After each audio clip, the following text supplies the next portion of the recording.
beautiful smile going on there, and we might be able to get a song, maybe two, out of her. Who knows? Oh, yeah. Who knows? Yes, that's great. I love to hear it. It's going to be a fun show, fun show. But first, I got to talk to all of you out there, say thank you from the bottom of my heart for checking out the No Cover TV podcast, listening to all the audio shows that are on Spotify, which you can listen to on YouTube, plus all these great video shows that we do that are on YouTube and are live right now on Facebook and YouTube, which is great, and then stays on YouTube for you to check out later. And it reminds me back of the day when we did the TV show from 97 to 2013, bringing the bands in, all the crazy artists. It was live, and I didn't edit, so you never know what's going to happen. And it just might happen on the show today. I don't know what's going to go on. You just don't know. You don't know. Oh, boy. I got to thank a bunch of people out there, some great people that send artists my way. It's about getting the story and the music out there around the world. That's my job. That's what I do. So I want to thank, of course, Sandra from De La Parra Entertainment. We got Zeus and Zeus Management. We got Legion Entertainment, Kaipo Entertainment, Around the Clock PR, and SBM Global Media. I need to thank all of you and everybody out there that helps out these artists right here. It's a great thing to get their music out there. I played from what was 85 to 97. I did my stint. So, hey, I just want to get the music out there. It's all about the music, definitely. Now, what am I going to do next, folks? Get my breath first before we go on. My three favorite words. Support, support, support. That's right. Support these artists. Go to their shows, pay the cover charge if there is one. Then get to that swag table, get a CD, an album, a t-shirt, a hoodie, a coffee mug, keychain, bumper sticker. It goes right on down the list. Boy, oh boy, you can load up, people. You really can. Then get out to that stage and then have a great time. Enjoy the show and see if you can stick afterwards and meet these wonderful artists right here. Get an autograph because they're all going straight to the top. Definitely. And remember, these artists love doing what they're doing to put a big smile on your face, and your big smile kicks right back to them. It makes them smile and grin just like this. Look at that on Liz's face. Big smile. Oh, yes. Smiling too much. Let's get to our show today with Liz Lenten. How you doing, Liz? You're on the other side. We're jumping the pond to the UK again. Dark here. It's evening. It's 8 o'clock. Yeah, that's past my bedtime there. I'm just waking up. Just wait. There you go. Well, good. So, Liz, you're very busy, and your music. I just got to say, wow. And we'll get into that. So we're going to go all over the board, like everybody knows. You never know what's going to happen. But, I don't know if you've seen the interviews at all, but first in the beginning, I want to know about Liz, not about the music. I need to know about you. Okay. All right. Well, I'm going to jump in ahead. I'm going to find me an entrance, and I'm going to get inside your brain, and we're going to do a little picking here. Oh, dear. Okay. Let me have All right.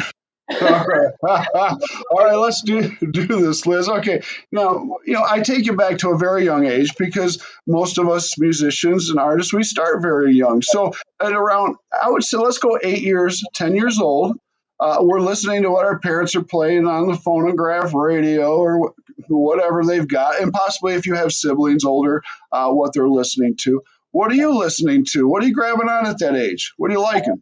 At that age, I am listening to some of my parents' stuff, falling in love with Elvis.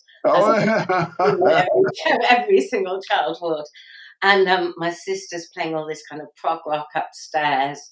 And I was deep into reggae and country. Those were my things. Yeah. Reggae and country. Well, okay. I came from a town originally in a city, and there was a lot of ska and stuff going on, all the two-tone stuff. So I was kind of into that. I was selector and stuff, then I got into reggae, and then I loved jazz. I sang jazz from 16. Oh my. A little bit for me. Okay. So what tender age did you start getting into music? Were you possibly in choir in church or the schools, or did you pick up an instrument very early? Yeah, my dad started to teach me guitar when I was 5. Sadly, I got a lot better. but he taught me the first 3 chords that I still use constantly. Let me guess, DCG, right? 1, 4, 5 spinning. But yeah, And so, yeah, from when I was 4, I think I wanted to be an actress, but by 5, I decided a singer, and by about 7, a songwriter.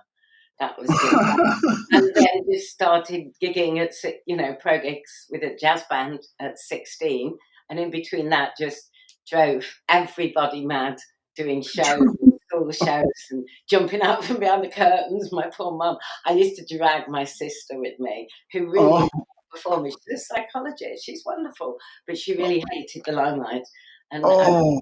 made her sing Sisters with me. Well, so how many siblings do you have, and are you the oldest? No, I'm the problem middle child. Oh no! This show's gonna be rated R, folks. Yeah, I've got a sister who's a clinical psychologist, and I have a baby brother who's a doctor, a GP. No, really. I I am the bet why do I have this feeling, Liz? You really mess with your brothers and sisters' minds because you can. I suppose we always have. We are super close, but yeah, I have to remind them sometimes that I'm actually not 14 anymore. I have grown up. Right, right. Frank here and there's all right. So, okay, you said 16. You're jamming out in a band. Well, yeah, I started playing with a function band, and they also, Function. the guy that ran the function band, who played vibraphone, he Okay. also ran a little jazz band like Billie Holiday, jazz, Ella Fitzgerald, all that stuff. So at 16, I started gigging with him doing that as well, which Oh, I absolutely love. So I then was obsessed with Billie Holiday and Ella Fitzgerald, oh, Sarah Vaughan. I mean, I loved it. And of course, I sang all the songs at 16 with a fantastic jazz band of everyone. oh. It was like old enough to be my grandparents, but they were amazing with me. Well, I tolerated it, right? No, They're really good with me. When he said something about Billie Holiday, and I said, "Who's he?" I just saw his face drop and went, "You." oh. And I was. Now, you're into the jazz and stuff like that, but you grew up in the 80s. Why do I see a little wild child on the other side of you? I mean, come on, Liz, you're hiding something from me.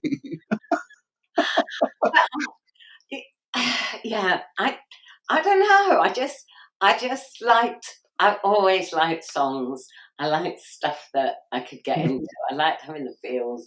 I liked how it took me a long time to get into the really noisy shit. I liked extra stuff. You know what I mean?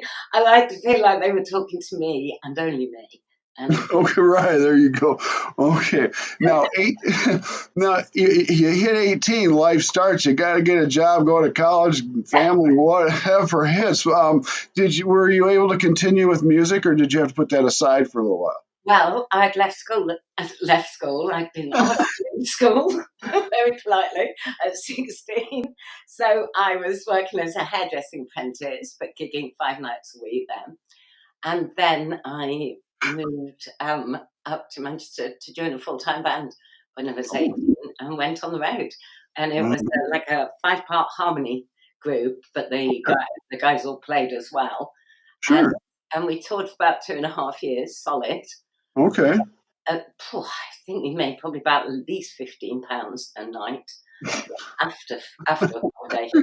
After right. It was hard, but it was fantastic. I probably did in those 2 years the best part of 500 shows. So Oh, it really helped you. yeah. That's a very impressive. Good It was job. tough. It was tough. Working Yeah. in working men's clubs in the north of England, and they didn't serve women at the bar back then. And I would have to. One of the guys would have to go and get a drink, and I'd be there fuming at the back of the room. Unreal. Unreal. Now, were you the front person, the lead Yeah, singer? yeah, I was. Oh, yeah, you were. Okay. All right. Okay. So now you're doing with that band. You left that band. I did. You've got a certain style in the way you sing and the way you play. And that I don't think was a part of what you were doing with that band. Am I right? 100% not what I was doing. Really. Right. Okay. So when did, so Liz, when did you hone into this right now? What is pure Liz Lenten. I mean, this is awesome stuff. Thank you. I think I started really getting into writing when I moved to London. I left Mhm.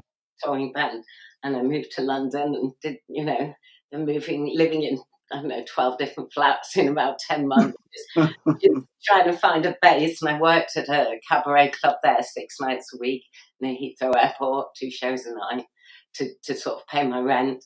And then just got into writing and getting bands and demoings and sort of it just developed from there. And then when I was about 24, 25, I decided that I had enough of this hairdressing because I had to keep doing hairdressing to pay music. So Right. I got a Prince's Youth Business Trust actually from our lovely now King Charles. I got £1,000 grant and a loan, and I set up a studio in North London, in Tottenham. And that's sort of how I ended up in the music business as well as being a musician, because it just seemed to me to make sense. I needed a studio, I needed rehearsal space, I needed, so let's do it as a business, and then we've got access. So that was Right. Right. Well, and, your genre, falls into one that's it's kind of peculiar in particular because you got Croce, you got Macy Gray and James Taylor, and you wrap that all up, and you got Liz Lenten. And it's like, what the? I This is just love songwriters. I love listening to them. I love picking their songs to pieces and putting them back together again. I love stories. I have so many different influences, all the people that you've mentioned and more. I'm obsessed with Ricky Jones and Bonnie Raitt and Gretchen Peters and all the other amazing songwriters, Dolly Parton, my soul sister, obviously. Um, yeah, I just love songs. unbelievable. All right. How you said you picked up the guitar at 5 years old. Yeah, I know. People are going to expect me to be good. I'm not improved much. Well, do you remember the model of that guitar? um, God, I don't. It was an old Spanish guitar that I think my dad had picked up on holiday somewhere. My dad Oh, was one of these people. He was a doctor, but he was one of these people that could just play any instrument. oh, He could that's cool. He played the piano pretty well. My grandma was a brilliant pianist, but my dad was a pretty fair pianist. He played the organ, but you could give him any instrument, and he could kind of get it to sound a bit like it's meant to. Right, right. And where I was just going with that question real quick, do you have your first guitar still? No. No, you don't. Okay. Uh, Made me cry. no, I'm not crying. It was best put on the fire. I don't know what happened. I should put mine on the fire. It's right over here hanging up. My I God. do have Rosie here. Rosie is the love of my life, my partner. I stole her from my sound engineer about. He's allowed to visit her, but if they start to get too close, I get a bit grumpy with him. But yeah, I love this guitar, Rosie. That's the one thing in a fire. The whole world burned down, and as long as my people were safe, that's the Right. only thing I'd grab. Do me a favor, Liz, and tell everybody out there in podcast land where they can find you, your music, and everything about you. Thank you. Well, my link tree, which I believe has everything, is We Are Auburn. But I am on Spotify, Auburn with Liz Lenten. We've got auburn.org.uk is the website. And we're on Instagram as Auburn Band UK. I know it gets so complicated. And then, because Auburn's, like everything's Auburn. No, Liz Auburn. The other ones I've got, and I have Facebook too, which I think is We Are Auburn. Facebook. That's good. That's it. Okay. So now, when did you start going in the studio and popping out singles? Um, we put an EP out in 1999. 1999. Oh, you good year. Thank you. And the year that my daughter was born as well, so it was a good year. And we put out a little EP called Sweet Sebastian. Nice. And I still love those songs actually now. It was cool. It was very homemade, very cottage. That's cool. But yeah, it was great. I loved it. Good deal. So now, are you putting out more singles, or are you just putting a collective together, then putting an EP, and then more singles, putting an EP out? Well, what's going on? I'm doing a vinyl, my first ever vinyl. And Nice. that's going to come out at the end of the year. I haven't set an exact date because I just want to make sure I've got all the best tracks that I possibly can together. But Oh, it's all collaborations. So I'm working with lots of different people on lots of different tracks. So that's why I'm not trying to stress too much with the schedule. all right. All Moving parts, and I don't want to stress anyone out. So right. No, we don't do that. I've got quite a lot of material, so I'm putting just tracks out every couple of months so people don't forget me. There Um, we go. and then once the album is ready, I'll do a big launch, and I'll do it on vinyl. And then ultimately, hopefully, when those have got the vinyl that actually want one, we'll put it out digitally. I do. I want one to most definitely. Now, Liz. Now you've got Liz Lenten, and now We Are Auburn. Talk to me about We Are Auburn. Why is it open? So I'm a team player. I'm not. I don't feel like a solo artist. I'm not a solo Okay. artist. I do Okay. very occasionally do stuff on my own, but I'm with other people. And Sure. Okay. as a band got put together in 1999 with my very good friend and still current guitarist and co-writer Mark Gustavino, Gus. He and I put Auburn together, and we have a kind of core of musicians that have been with us on and off for the whole Fine. thing. Some for 15 years, some for 20 years, some for years. So there's a kind of little collective, but it's really, Auburn is kind of my alter ego, really, because I do other things in the business. Okay. You try not to get, I don't want any conflict of interest, and also I confuse a lot of people anyway. I don't get to the confusion. Keep them on their toes. That's what you got. Keep them on their toes.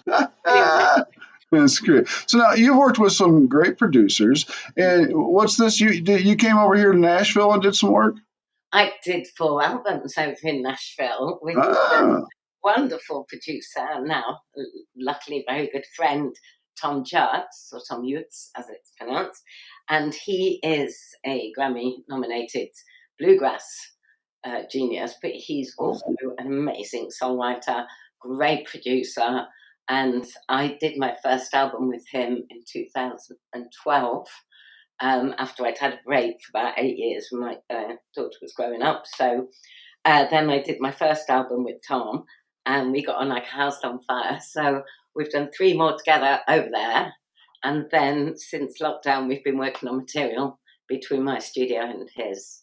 okay, great. Wow. Okay, good deal. Little birdie's talking to me. You think we could get a song out of you, Liz? Yeah, Let's do it. coffee. Oh, we're going to love this, everybody. So stick around. Don't go anywhere, everybody, because Liz here is going to perform us a song. And So it'll be a surprise because I don't know what she's going to play. You certainly don't. And I'm going to put my glasses on because I've got a memory. We all got our glasses laying around. This is too fun. I've got a really crap memory, so I got mine right here. I'll try not to win this. So this is a song that I recorded with Tom Jutz. He played the most amazing resonator guitar on this. So I do urge you to actually go and look at listen to the original at some point, which is going to be... All right. Here's Liz. This is called I Drank. Wake up in the darkness, let my eyes adjust. I realize I'm naked, my throat's as dry as dust. My hair's a muddy mess, mascara down my face. I look around the room, I don't recognize the place. I see my jeans inside out with clothes on the floor, and I think, that's my top hanging on the door.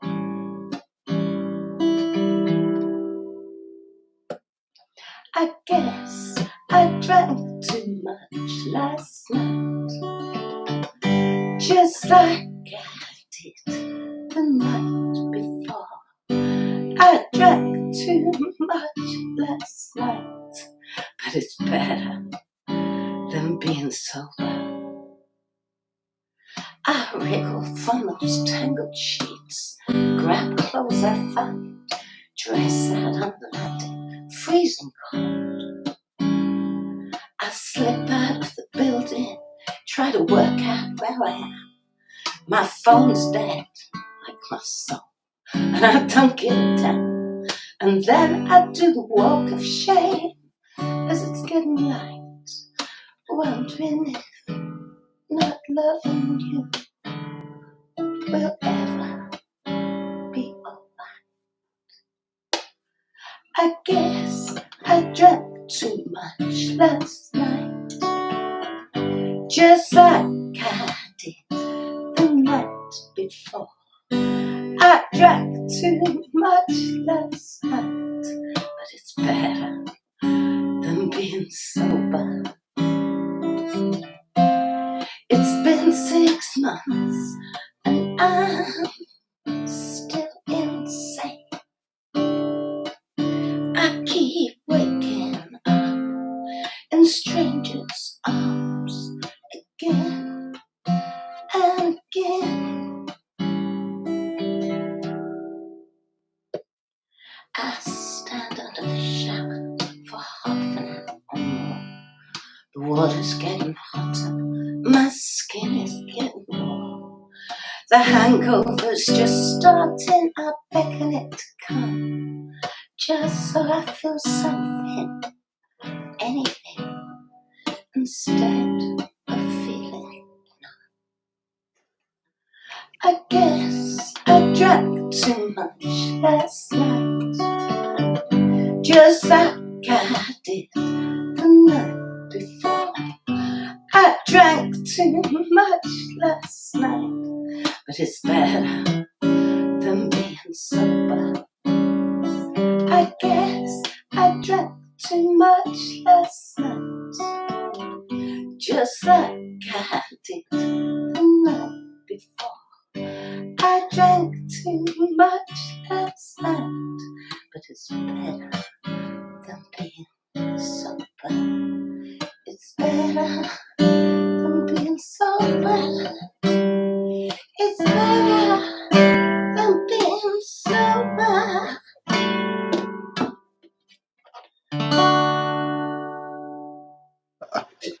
Whoa! Yeah. Bravo, Liz Lenten in the house. That was amazing. Wow. Wow. Like I said, wow, in the beginning. I mean, I love how you've taken spoken word and put it to music. Thank I you. mean, that is incredible. I mean, have you ever gone to any speakeasies and just done that? No. No. No. Well, the complaint board is over there, okay? I'm in. That's great stuff. Good stuff. Now, you performed for a long time in your career so far. You like doing the smaller venues where people are real close and personal, or you like to be on that big stage? Yeah, give me a house concert, small gig, all round. I mean, I've done some big gigs when we toured with Sophie Ellis-Bextor, who you probably all know now because she's back. Oh, She's amazing and she's lovely. And we toured with her, big venues, 3, 4, 5,000, and we've done some big festivals, which are fantastic. wow. But for me, to be that, like I say, the thing I think that turned me onto music was this little voice in my head that where I pretended they were just talking to me. I know it sounds a bit, it's not crazy, but I was like, they were definitely telling me, and that's kind of the way that I like to perform. So Okay. That's great. Okay. Now, we're going to get to some fun questions here, and well, I can't wait to hear the answers on some of these. Believe me. Oh boy, here we go, Liz. Oh, all look right, out! hold on to your seat. Hold on, here we go. Okay, first of all, I want to know, do you have any pre-show jitters before we hit the stage and hit the mic and Oh start? yeah. You're all over the board. Yeah. I mean, I'm not absolutely petrified, although I do like a few trips to the toilet, at least 7 before I go, which is probably an overshare, but that's fine. Yeah, I get nervous always, but that to me is the fun of it. I did years ago, I did a sort of function thing that I did for 6 months, and I was on a stool, I was singing my parts, and apparently I was yawning. The You're guy yawning. Oh no. was awake, and I was like, yeah, I can't do this anymore. You know, Well, right, right. Well, on the backside of that, right there, after you're all done with 3, 4 sets, how and you pack everything up and head home. How long does it take you to unwind? they're more than a couple of weeks, maybe. Right. We used I don't believe it. we used to talk about PGD, post gig depression, and that's what we called it. We like messaging each other. You got PGD, yeah, because That's what it's called. yeah, it's called PGD in our world, post gig depression, because it's such a downer. But It obviously, is. and I don't do many one-offs now. So we do tours, occasional tours, and then Okay. that's much better for logistics. It's better for all of us, and we call it the Urban All-Inclusive Holiday because we just feel like when we get together, we're actually in the same room at the same time for a couple of weeks or more. It's amazing. So um, that to me is kind of definitely that's the bit it's all about. Okay. All right. Now, I got a question here. We got a lot of questions, of course, but let's go with this one here. 2 answers. We're going to go think around the world, actually, and you've hit a lot of stages. Give me 2 stages anywhere in the world you would really like to perform on. That I've not been on. Well, that you would like to perform on. I can't remember the name of it, but there's one that's set in a load of rocks. Red Rock, Yeah, Red Rock. That's how I've seen that. Yes, please. I'd like to perform there. beautiful place. Yeah, if that's all right. And I have performed at the Royal Albert Hall in various guises, but not as an artist as me. So Okay. yes, please. Could I go and do a sold out solo, Yeah. please, at the Royal Albert Hall, please? That'd be great. All right, let's do this one where you get 2 answers on this, and these are people. Now, I want to know. So, in a person that is alive, a person that has passed away, who, since you were a child, have you always wanted to get on the stage and perform with? Jude Garland, who is no longer with us, and um, since I was a child, Jude Garland, yeah. But Oh, as I got older, um, well, Bonnie Raitt, please. oh yeah, Bonnie Raitt. Nice in. I like that. I can see that. I got tickets. My sister just bought me tickets to see her. She's in the UK in June, so I will Well, be there. Yeah, you'll be there, front row. yeah, I've seen her a few times live. She's amazing. I just love her. Yeah, Well, just wheedle my way on to a little duet with her. That'd be lovely, please. oh, good deal, good deal. All right, what do we got here? Now, have you been doing, I know you said you play with other people and musicians, but have you done many collaborations as far as you on other folks' songs or vice versa on yours? Well, yeah, that's what I was saying. I've been working. So this single was with Martin Sutton, and I don't know if you come across Martin, but he's an amazing, extremely accomplished songwriter. He's Leanne Mimes, Backstreet Boys, you name it, really. But he also runs the TSA, which is the Songwriting Academy, and he's a mentor and a teacher. So I've just done the single that we actually wrote. It's called Good to Be Anywhere, and we wrote it up on a mountain in a retreat, at a songwriting retreat in Spain in the summer. Uh, so, so that's been fantastic, and he also produced that. Obviously, I've done a lot of stuff with Tom Jards, but I've also been working with different people on the retreat. I met a fantastic rapper called Dante Augustus, who's based in Ottawa, and the next single is called John Doe, and that's with him. It's a really cool story. I mean, it's written with Alex as well. And it's basically this girl she's met this guy, and she's totally obsessed, and she thinks he really likes her, and he's going to marry her and everything. And she's telling her father, who's passed away, all about this amazing guy. And he knows that this guy's a total, con man, and he's up there trying to tell her this, but she's not stupid in love. So that's the song, and it's fun. Blinded by love. That's pretty cool. That's great. Okay, let's throw this question out here. I'd like to hear the answer on this one. Let's say, you got a crowd of, say, 500 people out there. You're on a bigger stage, and and you get out to that mic, you start strumming that guitar, start singing your beautiful music, and you see those people turn around and look at you and say, what? And they start moving forward and moving and shaking and grooving, and maybe you even see them singing back to you your music. Well, if you do see this, Liz, how does it hit you right in that heart and make you feel? I have seen this occasionally, and it's a little rush. It's that validation, I suppose. Particularly because I've done a lot of support shows, a lot of touring as support, which has been amazing exposure. And the bands that I've worked with have got me up on stage with them. So I've really been able to, they've been amazing. The Live Dead and the Flying Burrito Brothers and all that gang that I've been touring with, Jefferson Starship. They always get me up on stage with them. But I think just occasionally, when you do something and people know your songs and they sing them back, and it's not man, family. It is. It's just the best buzz in the world. Yeah, you never forget any of those moments, no matter how many they are. They always stay in your heart. They definitely do. Sure. They are very special. All right, I'm gonna hit you with this one right here. And since you've been doing this for quite some time, I need you to be honest with me. Okay, here we go, Liz. Most embarrassing moment on stage? Easy. Come on. So we're on tour with Sophie Ellis-Bextor. We've just done the UK dates. We finished at Hammersmith. She's a sweetheart. It's been amazing. She has now invited us to go on the European leg with her. So we are so excited. So off we go. First night is in Belgium. Huge place.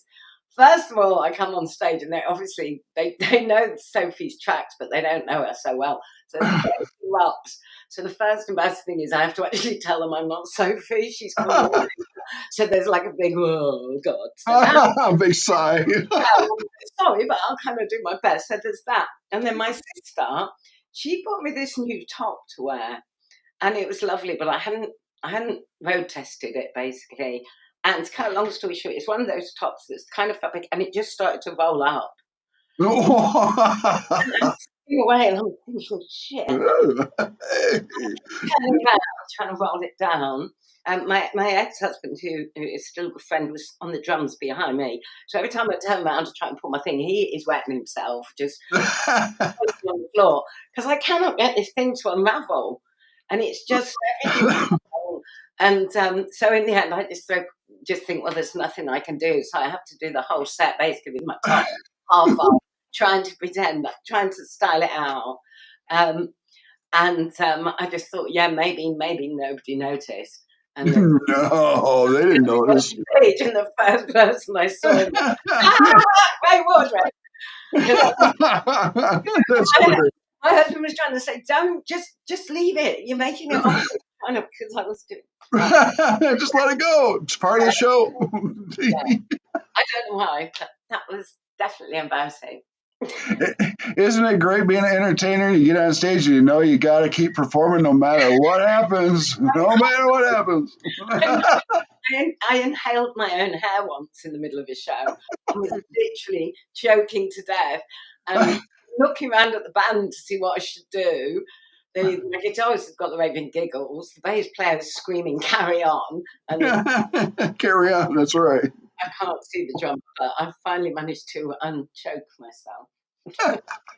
I'm glad you survived that. Don't be careful of that hair. You got some hair there going on. My gosh, oh man. Now looking around, I see you've got quite a bit of a fan group there. What do you think about that, Liz? Yeah. Oh my what? The fans. You got a lot of fans out there that love you. What do you think of that?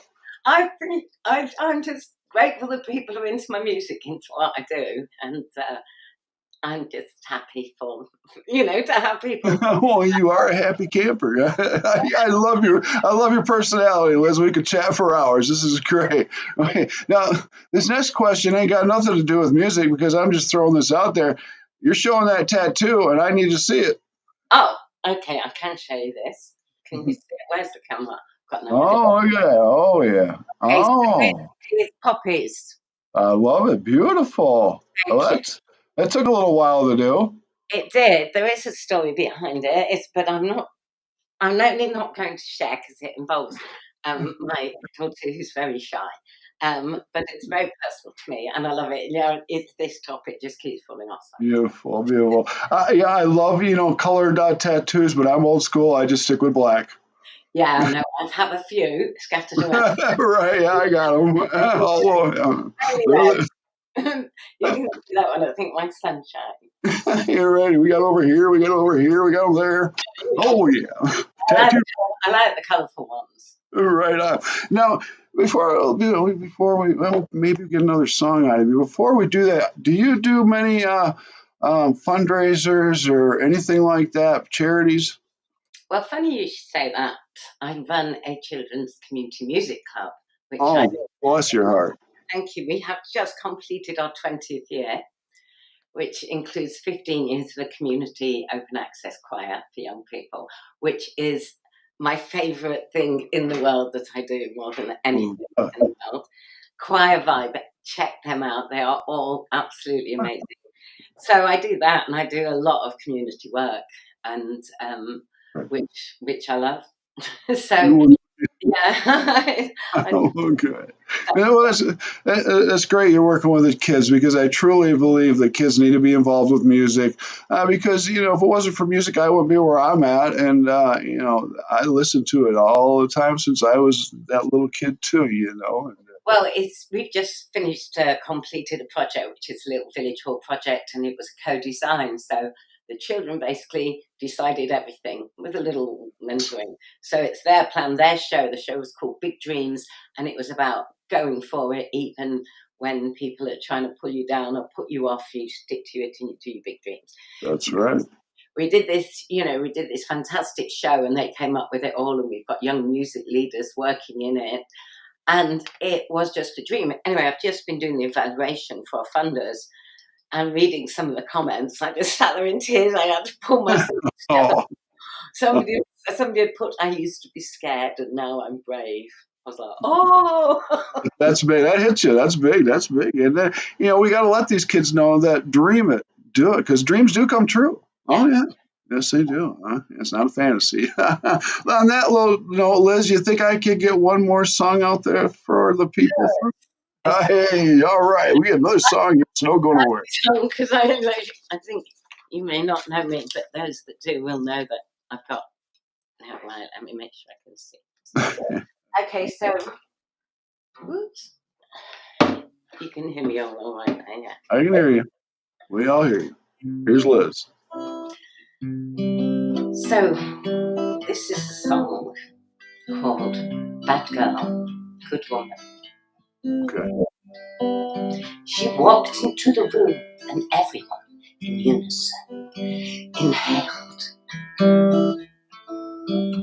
It's not just a vavafoon, she's a walking work of art that's not for sale. She sauntered to the bar and poured herself into a vacant stool. And everybody in the place tried hard not to stare or drool.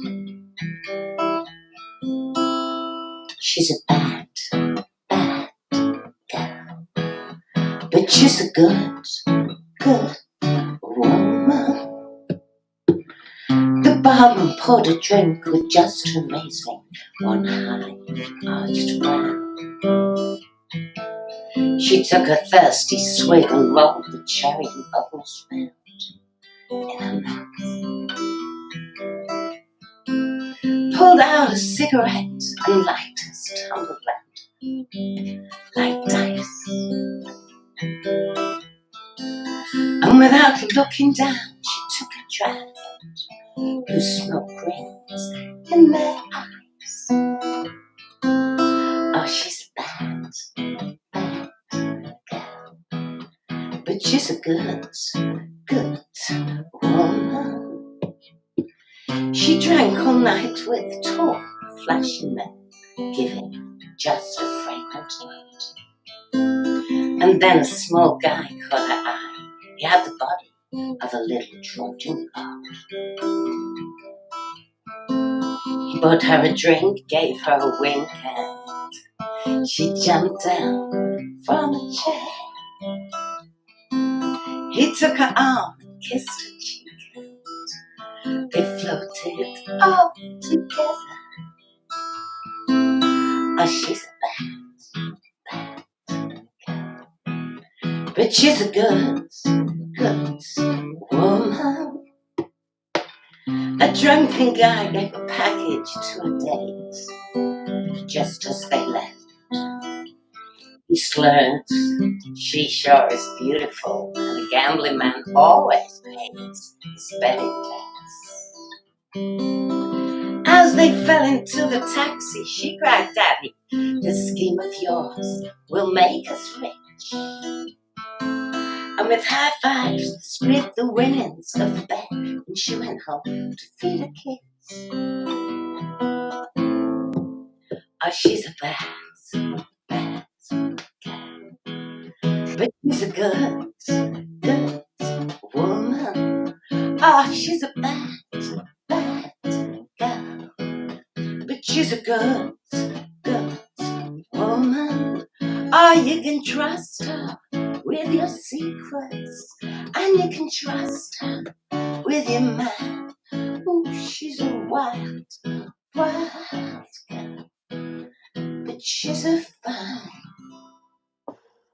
damn good woman.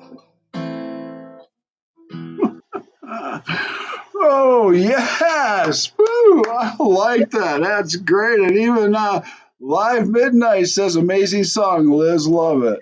Thank you. I Oh, love that was fun. that. Now, I just got to ask real quick, who's that song about? It's about my niece. I had to call that one. Honest, but she's a little slice of me, so hey. I had kind of figured. Okay. I love that poetry, boy. I want to. Do you keep a diary? Not a journal, but I Okay. keep a diary. I don't journal. Oh, I you have don't. I want to take a peek at that thing. that was the one from when I was 14, and I burnt it ceremoniously. Good idea. Yeah, I'm glad we didn't have these cell phones back in our day. Oh my Oh, God, so am I. oh, wow, Yeah, wow. I know. This is going in the fire, baby. Liz Lenten, I thank you from the bottom of my heart for coming on the podcast today. I've had a lot of fun with you. Thank you very much. Thank you for having me. Thank you. Couple more questions before we get out of here. Let's go 5 years. Where does Liz want to be with her music in 5 years? You want to tour, or what do you want to do? Yes, as much Yes. as possible. Yes. As much as possible. Get me the hell out of here. I love touring. I love playing live. So Right. I would love to do that. Obviously, I want to keep making music, putting records. I mean, to be honest, more of the same, please. More of it. Just more of it. Right on. Okay. And now this one right here, I like to ask us older people. I guess I'll say that not that you're old, Liz. You're young. I know. But anyways, any advice for these kids out there that want to do what we do? Advice. Well, as I say, I work with a lot of young people. Right. And my advice to them is always the same. You have to do it yourself, firstly. Secondly, you can ask for help if Oh, you yeah. need it. And thirdly, help everybody that you can, because that's my best sort of general advice, is just ask for help when you need it and help out when you can. And that should give you enough flow. And and collaborate is my mantra. Just, people get stuck on their own, and I did that Right. go. Yeah, But you need to hang around. Yeah. yeah, Collaboration is the way to go. Work with other people. Definitely. And I think the big one too is believe in yourself and what you're doing and your music. Big dreams. Big dreams, baby. Yeah, don't listen to anyone else. You can't. That's the other thing I do say to them. You can't please all the people all the time. I know No. it's a good one, but you can please some people some of the time. Believe me, Big Al has pissed off a lot of people in his lifetime. Oh. But I love it. You just have to find your tribe and focus on them. Exactly. All right, Liz, we're going to get out of here. This is your show. How do you want to end it? Anybody you want to say hi to out there or hey to? I just want to say hi to everybody that's loving music, making music, listening to music, and listening to Big Al. Thank you for being here with me, and I'll see you out there somewhere, I hope. And thank you, Al, for having me. Well, thank you, Liz. It's been a pleasure. It's been an awesome and fun show, and the music just wonderful. Just keep producing that great music, all right? And I want you back in 6 months or a year or so. Let's see what's going on, all right? Make sure everybody checks out the single "Good to Be Anywhere," Album with Liz Lenten on Spotify. I'll get killed if I don't plug that. You gotta plug that. Here we go. The new single's out. That's right. All right, everybody. We're gonna get out of here. Tell everybody peace. We're out of here, Liz. All right. Peace. We're out of here. We're